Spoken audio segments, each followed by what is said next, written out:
غزہ میں 7 ہفتے سے جاری جنگ میں آخر کار وقفہ ہو گیا۔ آغاز غزہ کے مقامی وقت کے مطابق صبح 7 بجے سے ہوا۔ 4 روزہ جنگ بندی میں فریقین ایک دوسرے پر حملے نہ کرنے کے پابند ہوں گے۔ اطلاق صرف غزہ پٹی پر ہوگا۔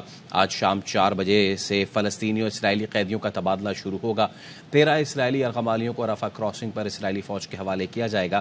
فلسطینی قیدیوں کو رام اللہ میں خاندانوں کے حوالے کیا جائے گا۔ معاہدے کے مطابق غزہ میں آج سے 200 امدادی ٹرکس داخل ہوں گے، جن میں ایندھن، دوائیں اور طبی سامان فراہم کیا جائے گا۔ قطر معاہدے پر عمل درآمد کی نگرانی کرے گا۔ دوحہ میں آپریشن سینٹر بنا دیا گیا ہے جو براہ راست حماس اور اسرائیلی فوج سے رابطہ رکھے گا۔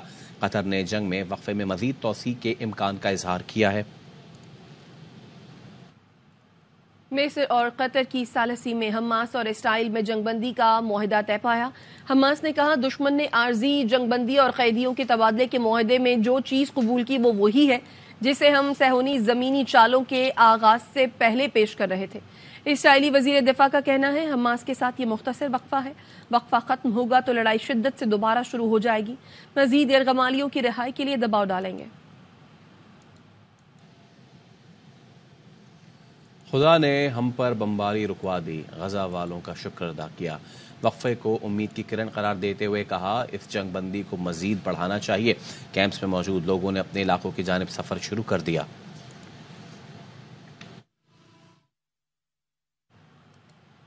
غزہ میں جنگی جرائم رپورٹ کرنا صحافیوں کے لیے بڑا چیلنج رہا۔ جنگ کے دوران 50 صحافی جان سے گئے، جن میں خواتین رپورٹرز بھی شامل ہیں۔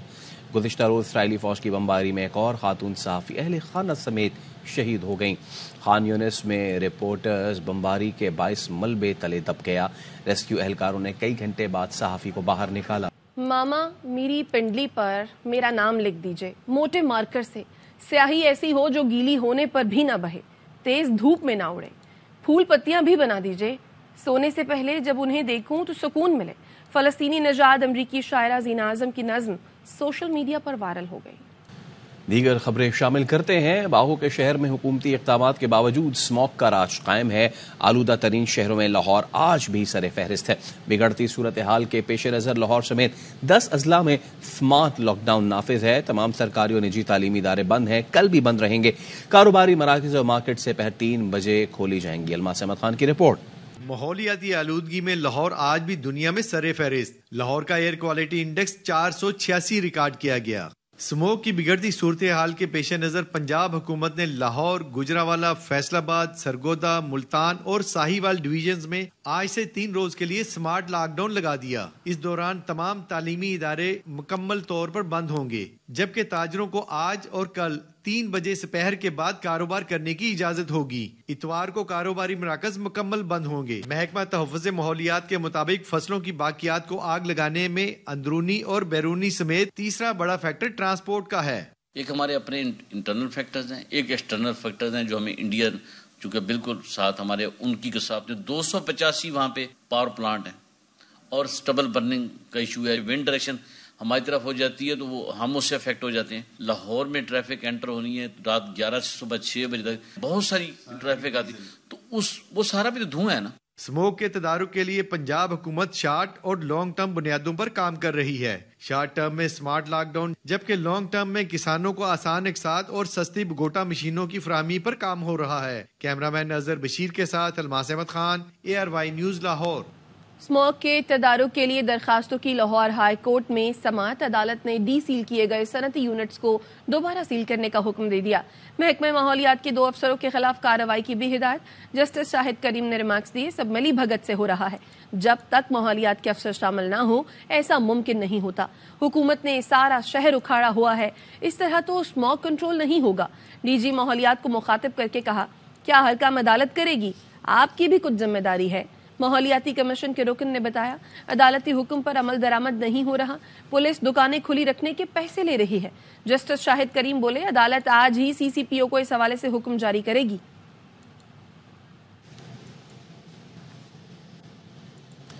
پاکستان اسٹاک ایکسچینج میں جمعے کو کاروبار کا آغاز تیزی کے رجحان سے ہوا۔